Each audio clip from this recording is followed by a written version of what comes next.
Здравствуйте. Sveiki. Norėtumėte greitai ir patogiai išmokti rusų kalbą, bet nežinote nuo ko pradėti? Pradėkite nuo šios pamokos. Kalba tai tarsi bilietas į naują šalį. Rusų kalbos mokymasis – įspūdinga ir intelektuali kelionė. Mano vardas Anastasija ir aš keliausiu kartu su jumis. Kompanijoje visuomet linksmiau, tad kartu keliaus ir mano draugas Aleksandras. Jis jau neblogai kalba rusiškai, tačiau jam, kaip ir visiems besimokantiems kalbos, reikia pastovios praktikos ir pakartojimo. Здравствуй, Александр. Здравствуй, Анастасija. Sakyk, Aleksandrai, ar sunku tau mokytis rusų kalbos? Nepatikėsi, bet ne. Mokant kalbėti lietuviškai, rusų tikrai išmoksi. Jei bent kiek esate susipažinę su rusų kalba, žinote, jog joje yra žodžių labai panašių į lietuvių kalboje vartojamus žodžius. Aleksandrai, gal pateiktum kokių pavyzdžių? Žinoma. Žvėris, zvier, bebras, bobr, galva, galava, bėda, bėda, baravykas, baravik, višnia, vyšnia, varna, varona. Manau, kad ir be vertimo suprantate šių žodžių reikšmę. Matote, mėlėjai, rusų kalba pasirodo netokia jau ir sunki. Lietuvis, jei panorės, lengvai gali suprasti rusą, o rusas – lietuvį. Ar žinote beje, kaip frazė rusų kalba skambės rusiškai? Русский язык. Taip, русский язык. Русский reiškia rusų, язык – kalba. Kaip tuomet išverstum šalies pavadinimą Rusija? Labai panašiai. Россия. В России русский язык. Rusijoje rusų kalba. Puiku. В России русский язык, а в Литве – литовский язык. Rusijoje rusų kalba, o Lietuvoje lietuvių kalba. Lietuva, Litva. Lietuvių kalba, litovский язык. O dabar pakartokime. Atsakykite į šiuos klausimus. Kaip verčiamos frazės rusų kalba ir lietuvių kalba? Teisingai. Русский язык, литовский язык. Русский язык, литовский язык. O kaip išverstumėt Rusija ir Lietuva? Россия, Litva. Россия, Litva. Na štai, pirmas žingsnis jau padarytas. Kelis naudingus žodžius jau žinome, tačiau tai tik pradžia. Aleksandrai, kaip manai, ko šiandien dar išmoksime? Manau, šioje įvadinėje pamokoje mes susipažinsime su pasisveikinimo frazėmis ir abėcėle. Ir ne tik. Šiandien mes pradėsime kurti pirmus sakinius ir dialogus, tad jau po šios pamokos tikrai galėsite dalyvauti nesudėtingame pokalbyje. Beje, Aleksandrai, kaip tu pradėtum pokalbį? Pradėčiau nuo pasisveikinimo. O koks pasisveikinimas yra tinkamas kiekvienoje situacijoje? Ir darbe, ir klube? Здравствуйте. Mes sakome здравствуйте, jei sveikinamės iš karto su keliais žmonėmis arba su nepažįstamu asmeniu. Jei sveikinamės su pažįstamu, vartojame žodžius здравствуй arba привет. Taigi, aš tau sakysiu. Привет, Александр. O aš atsakysiu. Здравствуй, Анастасija. Šį pasisveikinimą labai mėgstu. Neseniai pasidomėjau žodžio здравствуйте reikšmę ir atvirai kalbant atradau kažką naujo. Turėtų būti įdomu. Papasakok. Šis žodis reiškia aš linkiu jums sveikatos. Džiaugiuosi matydamas jūs sveikus. Būkite sveiki. Здравствуйте. Šis pasisveikinimas panašus į lietuvišką sveiki, tačiau skiriasi nuo daugelio europietiškų pasisveikinimų, kurie remiasi džiaugsmo, laimės ir gėrio linkėjimais. Rusai visus šios elementus matė sveikatoje. Būsi sveikas, būsi laimingas. Aleksandrai, o kurie žodžiai atėjo pas mus iš Europos etiketo? Labas rytas. Доброе утро. Лаба diena. Добрый день. Labas vakaras. Добрый вечер. Pakartokime visi kartu. Доброе утро. Добрый день. Добрый вечер. Rytas. Утро. Diena. День. Vakaras. Вечер. Доброе утро. Добрый день. Добрый вечер. Mes su Aleksandru dar kartą pasisveikinsime, o jūs pakartokite. Здравствуй, Александр. Здравствуй, Анастасия. Здравствуйте все. Sveiki visi. Привет. Привет. Доброе утро, Анастасия. Добрый день, Александр. Добрый вечер. Taigi išmokome žodžius rytas, утро, diena, день ir vakaras, вечер. Tad reikia išmokti ir žodį naktis. Kaip rusiškai sakome naktis? Naktis yra ночь. Pastebėjai, šie žodžiai netgi kažkuo yra panašus. Ночь, naktis. День, diena. Kaip jau minėjau pamokos pradžioje, tokių panašių žodžių aptiksime dar tikrai nemažai. Tai mums yra didelis privalumas, tiesa? O grįžtant prie žodžio noč, pasakysiu, kad jis dažniausiai vartojamas, kai linkime labos nakties arba, kaip sako rusai, ramios nakties. Доброй ночи. Labos nakties. Спокойной ночи. Ramios nakties. Pakartokime. Доброй ночи. Labos nakties. Спокойной ночи. Ramios nakties. Доброй ночи. Спокойной ночи. Prieš kelias minutes mes pasisveikiname. Dabar atėjo laikas susipažinti. Jei norite sužinoti pašnekovo vardą, paklauskite. Kuo jūs vardu? Как вас зовут?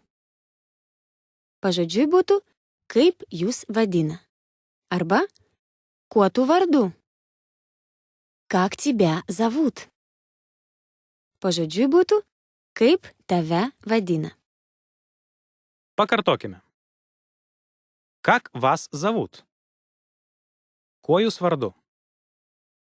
Как тебя зовут? Kuo tu vardu? Aš atsakyčiau taip. Aš vardu Анастасия. Меня зовут Анастасия. Pažodžiui būtų, mane vadina Анастасия. А тебя как зовут? O tu ko vardu? Pažodžiui, o kaip tave vadina? Меня зовут Александр. Aš vardu Aleksandras. Malonu susipažinti. Приятно познакомиться. Приятно познакомиться. И мне приятно. Ir man malonu. И мне приятно. Pakartokime frazes ir žodžius. Kuo jūs vardu? Как вас зовут? Kuo tu vardu? Как тебя зовут? Vadina. Зовут. Aš vardu. Меня зовут. O kuo tu vardu? А как тебя зовут? Malonu. Приятно. Susipažinti. Познакомиться. Ir man. И мне. Ir man malonu susipažinti. И мне приятно познакомиться. Štai ir susipažinome. Dabar paklauskime, kaip sekasi mūsų pašnekovui. Анастасия, как дела? Kaip sekasi? Как дела? Спасибо. Хорошо. Ačiū. Gerai. Спасибо. Хорошо. А как ты, Александр? O kaip tu, Aleksandrai? А как ты, Александр? Спасибо, я тоже неплохо. Ačiū, aš irgi neblogai. Спасибо, я тоже неплохо. Aš. Я. Tu. Ты. Kaip? Как? Kaip sekasi? Как дела? Ačiū. Спасибо. Gerai. Хорошо. Irgi. Тоже. Blogai. Плохо. Neblogai. Неплохо. Ir dar kartelį. Aš. Я. Tu. Ты. Kaip. Как. Kaip sekasi? Как дела? Ačiū. Спасибо. Gerai. Хорошо. Irgi. Тоже. Blogai. Плохо. Neblogai. Неплохо. Atsakydami, kaip mums sekasi, galime pavartoti įvairių žodžių, priklausomai nuo mūsų nuotaikos ir savijautos. Jei viskas gerai, atsakome хорошо. Jei atvirkščiai blogai, atsakome плохо. Все хорошо. Viskas gerai. Все плохо. Viskas blogai. Jei nei gerai, nei blogai, atsakome taip. Неплохо. Neblogai. Нормально. Нормалей. Так себе. Šiaip sau. Неплохо. Neblogai. Нормально. Нормалей. Так себе. Šiaip sau. O dabar atsakykite į klausimą. Как дела? Ir išverskite trumpus atsakymus. Viskas neblogai. Все неплохо. Aš normaliai, ačiū. Я нормально. Спасибо. Šiaip sau. O tu kaip? Так себе. А ты как? Labai gerai. Manau, dar praverstų išmokti kelias mandagumo frazes. Galbūt jas jau žinote. Jei taip, tai tiesiog pakartokite garsiai. Ačiū. Спасибо. Labai ačiū. Большое спасибо. Prašom. Пожалуйста. Atsiprašau. Извините. Спасибо. Большое спасибо. Пожалуйста. Извините. Šaunu. Хорошо. O kaip mandagiai paklaustumėt, koks jūsų pašnekovo vardas? Kaip išverstumėt klausimą? Atsiprašau, kuo jūs vardu? Пабандикime kartu. Извините, как вас зовут? Извините, как вас зовут? Arba, jei norime paklausti dar mandagiau. Извините, пожалуйста, как вас зовут? Извините, пожалуйста, как вас зовут? Ir ką mes į tai atsakytume? Ogi atsakytume, меня зовут. Меня зовут Анастасija. А меня Александр. Mėlėjai, jau nemažai žodžių ir frazių išmokome. Gal trumpai pakalbėkime ir apie rusiškas raides? Pradėkime nuo to, kad rusų kalbos abėcėlę sudaro 33 raidės. Rusiškai abėcėlė – alfavit. Alfavit – abėcėlė. O raidė – tai bukva. Slavų abėcėlė vadinama kirilica. Šis pavadinimas kilęs nuo pirmojo abėcėlės kūrėjo vardo vienuolio Kirilo.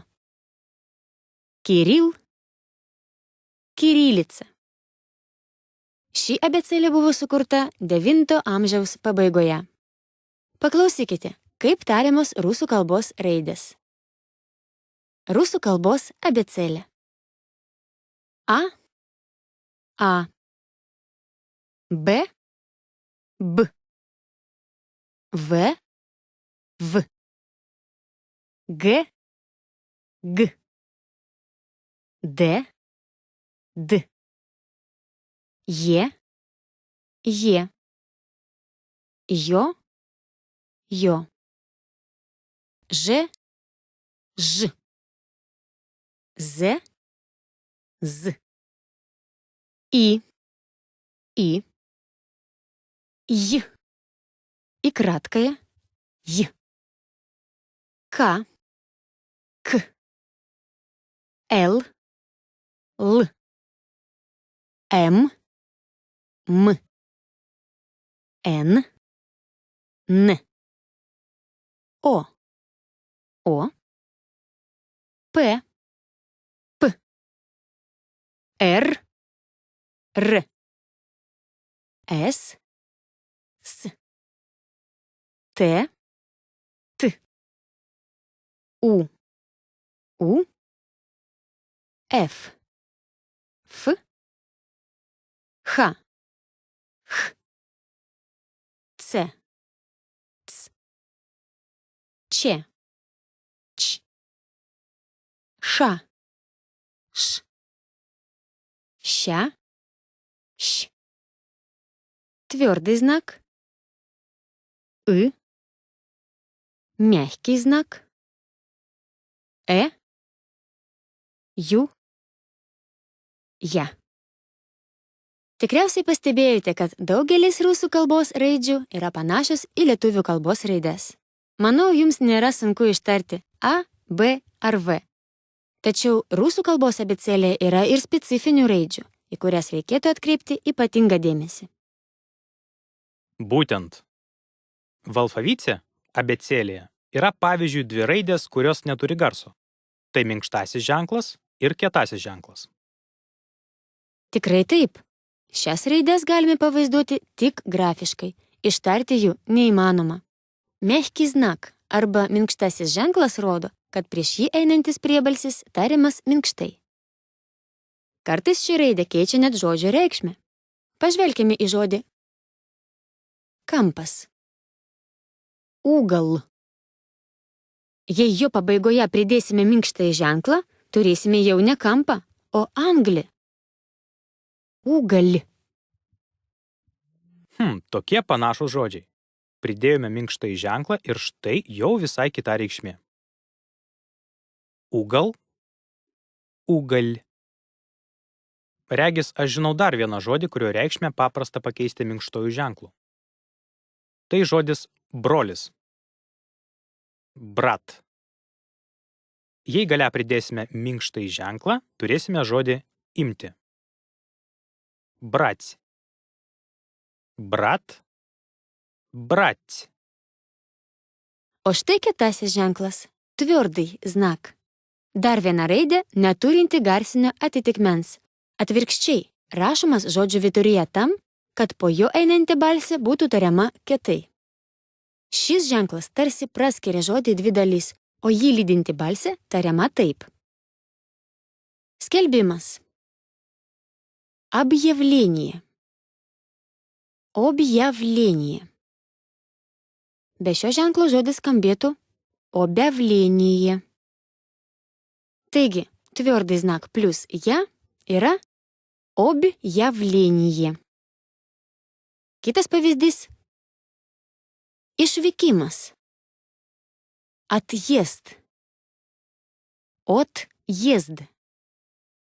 Be šio ženklo žodis skambėtų отъезд. Taigi, dar kartą. Tvirtai znak plus je skambės отъезд. Kietasis ženklas, tvirtai znak, rašomas iš tikrųjų netaip jau ir dažnai. Žodžių su šia raide palyginus yra gana mažai. Tačiau rusų kalbos abėcėlė yra dar viena ypatinga raidė, parodanti, kad priebalsis turi būti tariamas kietai. Tai raidė I. Pažvelkime į jau žinomus žodžius. Язык ir ty. Čia raidė I rašoma tam, kad prieš I einantis priebalsiai z ir m būtų tariami kietai. Язык. Ty. O ne язык, ty. Язык ir ty. Rusų kalboje yra ir kitų raidžių, o tiksliau priebalsių, kurie visada turi būti tariami kietai. Tai raidės ž, š ir c. Ž, kaip žodė žить. Gyventi. Š, kaip žodė хорошо. Gerai. C, kaip žodė cirk. Cirkas. Ir nesvarbu, kokios balsės eina po šių raidžių, jos vis tiek bus tariamos tik kietai. Tokiu būdu žodžius žить ir cirk mes tarsime su jau mums žinomu garsu I. Žить, cirk. Įdomu, bet rusų abėcėlėje yra ir tokių raidžių, kurios atvirkščiai visada yra tik minkštos. Tai raidės šia, še ir į kratką. Čia. Žymiai minkštai tariame garsą čia. Čiai. Arbata. Š. Žymiai minkštai tariamus du garsus. Či, kaip vieną garsą ši. Šika. Skruostas. Ji tariama kaip ji. Čiai. Здравствуй. Paminėkime dar keletą ypatingų raidžių. H ir E. H žymi garsą H, kaip žodė хорошо. O raidė E tariama kietai, kaip tarpinis garsas tarp E ir E. Lietuvių kalboje tokios raidės nėra. Taigi, E kaip žodė eta. Tai.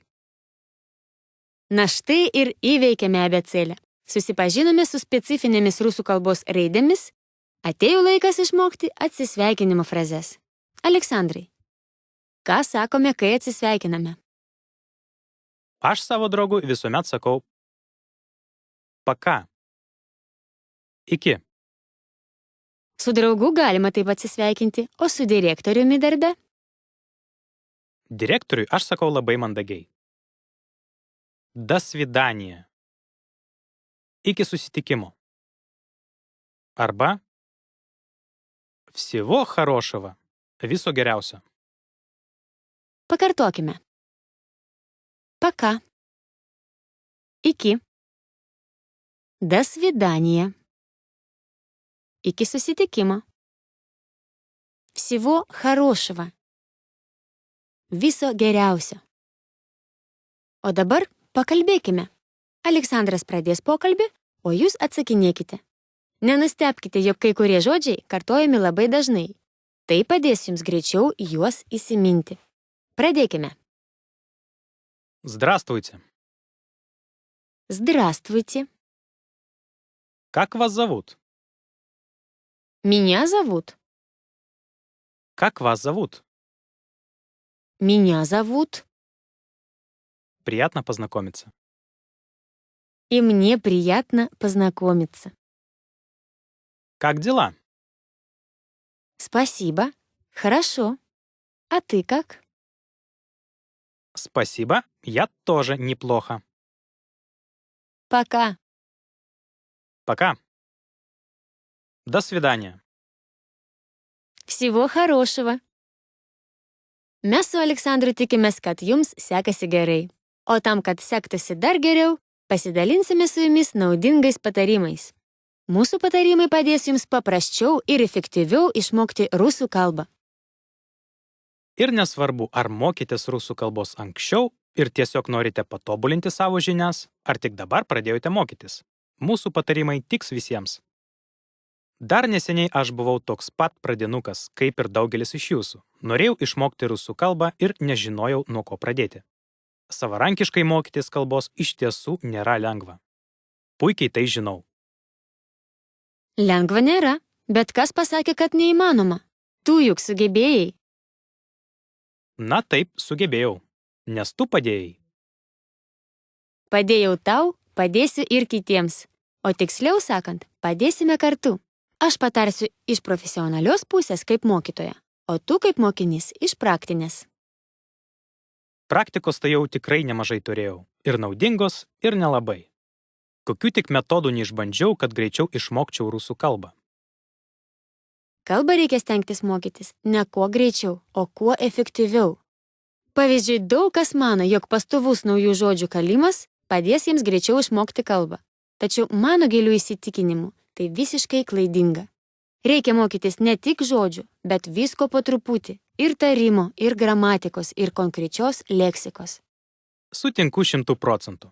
Bandžiau ir aš mokytis iš žodyno, tačiau nepavyko. Mokiausi mintinai kiekvieną dieną po 20 žodžių ir galų gale tik susipainiojau. Negebėjau nei sakinių iš tų žodžių padaryti, nei formą jų pakeisti. O po kelių dienų išvis pamiršdavau, ką išmokau. Būtent dėl šių priežasčių kalbos reikia mokytis balansuotai. Visų pirma, nebandykite mokytis izoliuotų žodžių, jie greitai pasimirš. Stenkitės jų mokytis tam tikrame kontekste. Pavyzdžiui, jei pradėjote mokytis pasisveikinimo ar atsisveikinimo frazių, nereikia čia pat bandyti įsiminti ir profesijų pavadinimus. Pasirinkite vieną ar kelias susijusias temas ir dirbkite tik su jomis. Labai gerai, jei tie žodžiai yra susiję ne tik leksikos, bet ir gramatikos ar tarimo atžvilgiu. Tuomet jūs turėsite galimybę sujungti kelis kalbos aspektus vienoje temoje. O tai reiškia, kad pastoviai kartuosite tuos žodžius ir greičiau juos įsiminsite. Šis mokymosi metodas padėjo man išmokti, o svarbiausia suprasti rusų kalbą. Nesakau, kad mano žinios jau yra tobulos. Planuoju dar daug sužinoti ir išmokti. Bet per ganėtinai trumpą laiką pasiekiau gerą kalbos lygį. Tikiu, kad ir jūs, mielieji mūsų klausytojai, greitai pasieksite Aleksandro rusų kalbos lygį. Mūsų pamokėlėse jūs mokysitės pagal tą pačią metodiką, kuri padėjo Aleksandrui. Kiekvienos pamokos tema praturtins ne tik jūsų žodyną, bet ir kalbos suvokimą. Jums paprastai ir aiškiai bus pateikiamos visos svarbios temos, o pasikartojančios frazės pasiliks jūsų atmintyje ilgam. Vienintelė jūsų užduotis – klausytis ir kartoti paskui mus, o mūsų užduotis – išaiškinti ir išmokinti.